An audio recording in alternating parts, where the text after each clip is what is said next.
মৰমৰ ছাত্ৰছাত্ৰীসকল মোৰ ইউটিউব চেনেললৈ তোমালোকক আজি পুনৰবাৰ স্বাগতম। আজি তোমালোকৰ বাবে ক্লাছ 6ৰ ছ'চিয়েল ছায়েন্সৰ অধ্যায় নম্বৰ 1ৰ সৌৰজগতত আমাৰ পৃথিৱী নামৰ পাঠটোৰ সকলো পাঠভিত্তিক প্ৰশ্ন উত্তৰ তোমালোকৰ বাবে লৈ আহিছোঁ। মৰমৰ ছাত্ৰছাত্ৰীসকল ভিডিঅ'টো স্কিপ নকৰাকৈ লাষ্টলৈকে চাই থাকিব।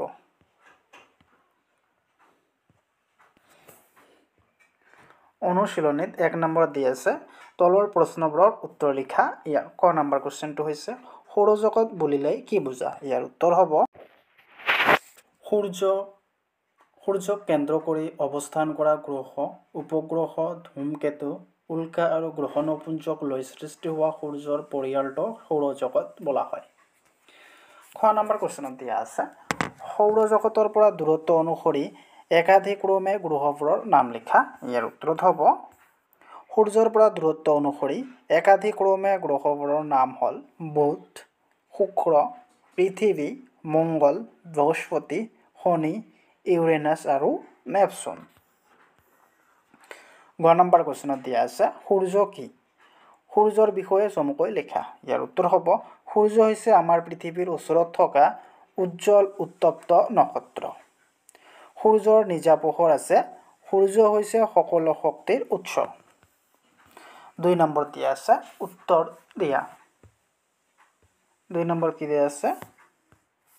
উত্তৰ দিয়া। ইয়াৰ ক নম্বৰ কুৱেশ্যনটো হৈছে নিজৰ পোহৰ থকা জ্যোতিষ্কবোৰ কি বুলি কোৱা হয়? ইয়াৰ উত্তৰ হ'ব নক্ষত্ৰ। খ নম্বৰ কুৱেশ্যনত দিছে ৰাতিৰ আকাশত গ্ৰহবোৰক কিহে পোহৰাই ৰাখে? ইয়াৰ উত্তৰ হ'ব সূৰ্যই।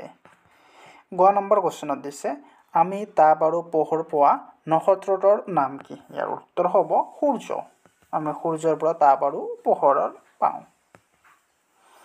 ঘ নম্বৰ কুৱেশ্যনত দিছে ৰাতিৰ আকাশত তীব্ৰভাৱে গতি কৰি থকা ধ্বংস হোৱা পিণ্ডবোৰক কি বুলি জনা যায়? ইয়াৰ উত্তৰ হ'ব পপীয়া তৰা বা উল্কা।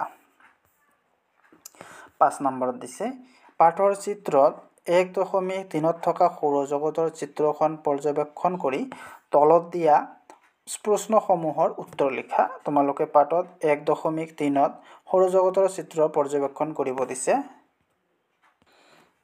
এই চিত্ৰখন তোমালোকক পৰ্যবেক্ষণ কৰিব দিছে। এইখন ভালদৰে পৰ্যবেক্ষণ কৰি তোমালোকৰ উত্তৰকেইটা দিব লাগিব। তোমালোকৰ সুবিধাৰ বাবে উত্তৰকেইটা কৈ দিছোঁ। এইটো হৈছে সূৰ্য। এইটো হৈছে সূৰ্য। সূৰ্যৰ একেবাৰে ওচৰত আছে বুধ, তাৰপিছত আছে শুক্ৰ, তাৰপিছত আছে পৃথিৱী, তাৰপিছত আছে মংগল, তাৰপিছত আছে বৃহস্পতি, তাৰপিছত আছে শনি, তাৰপিছত ইউৰেনাছ, তাৰপিছত নেপচুন। এনেদৰে তোমালোকে ভালদৰে মনত ৰাখিবা। ওপৰৰ 1.3খন লৈ যোৱা সৌৰজগতৰ গ্ৰহবোৰৰ দূৰত্ব যেনেকৈ বেলেগ বেলেগ হয়, গ্ৰহবোৰৰ বৈশিষ্ট্যও বেলেগ বেলেগ। গ্ৰহবোৰৰ ভিতৰত বুধ সূৰ্যৰ আটাইতকৈ ওচৰত থকা গ্ৰহ। ই প্ৰায় সম্পূৰ্ণ গোলাকাৰ। জানি থওঁ অহাত দিছে তোমালোকক। এইটো তোমালোকে ভালদৰে মনত ৰাখিবা আৰু ভালদৰে পঢ়িবা। সূৰ্যৰ পৰা দূৰত্ব অনুসৰি একাধিক্ৰমে গ্ৰহ। সূৰ্যৰ পৰা প্ৰথমত আছে বুধ, যাক ইংলিছত মাৰ্কিউৰী।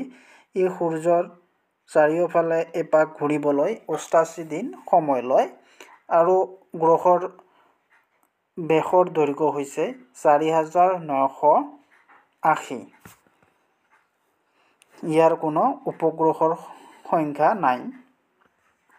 তাৰপিছত আছে শুক্ৰ। ই চাৰিওফালে ঘূৰিবলৈ 225 দিন সময় লয় আৰু ইয়াৰ বেশৰ দৈৰ্ঘ্য হৈছে 12390। তাৰপিছত পৃথিৱী। ই এপাক ঘূৰিবলৈ 365 দিন সময় লয় আৰু ইয়াৰ দৈৰ্ঘ্য হৈছে 12740। তাৰপিছত মংগল। ই সময় লয় 687 দিন আৰু ইয়াৰ দৈৰ্ঘ্য হৈছে 6750। তাৰপিছত হ'ল বৃহস্পতি। ই 12 বছৰ সময় লাগে আৰু ইয়াৰ দৈৰ্ঘ্য হৈছে 1,42,800 আৰু ইয়াৰ 57টা উপগ্ৰহ আছে। শনি। ইয়াক 29 বছৰ সময় লাগে আৰু ইয়াৰ দৈৰ্ঘ্য হৈছে 1,20,500। আৰু ইয়াৰ উপগ্ৰহ আছে 53টা। তাৰপিছত ইউৰেনাছ 84 বছৰ সময় লাগে আৰু ইয়াৰ দৈৰ্ঘ্য হৈছে 49,700 আৰু ইয়াৰ 27টা উপগ্ৰহ আছে। তাৰপিছত নেপচুন ইয়াৰ 164 বছৰ সময় লাগে আৰু ইয়াৰ ব্যাসাৰ্ধ হৈছে 45,000 আৰু ইয়াৰ 14টা উপগ্ৰহ আছে। এতিয়া কোশ্চেন কেইটা চাই আহোঁ। ক নম্বৰ কোশ্চেনত দিছে সূৰ্যৰ পৰা আটাইতকৈ দূৰত থকা গ্ৰহটোৰ নাম কি? তোমালোকে এইমাত্ৰ চাই আহিলা। সূৰ্যৰ পৰা আটাইতকৈ দূৰত থকা গ্ৰহটো হৈছে নেপচুন। খ নম্বৰত দিছে ইউৰেনাছ গ্ৰহটো কোন দুটা গ্ৰহৰ মাজত অৱস্থিত?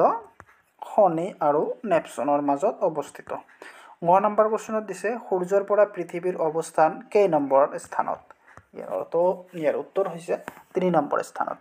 খ নম্বৰ কোশ্চেনত দিছে সৌৰজগতৰ আটাইতকৈ ডাঙৰ গ্ৰহটোৰ নাম কি? ইয়াৰ উত্তৰ হ'ব বৃহস্পতি। ঙ নম্বৰ দিছে গ্ৰহ নপুঞ্জবোৰ কোন দুটা গ্ৰহৰ মাজত দেখা যায়? ইয়াৰ উত্তৰ হ'ব মংগল আৰু বৃহস্পতিৰ মাজত। 4 নম্বৰত দিছে শুদ্ধ উত্তৰটো লিখা। ইয়াৰ ক নম্বৰ কোশ্চেনত দিছে পৃথিৱীৰ যমজ বুলি কোনটো গ্ৰহক কোৱা হয়? ইয়াৰ উত্তৰ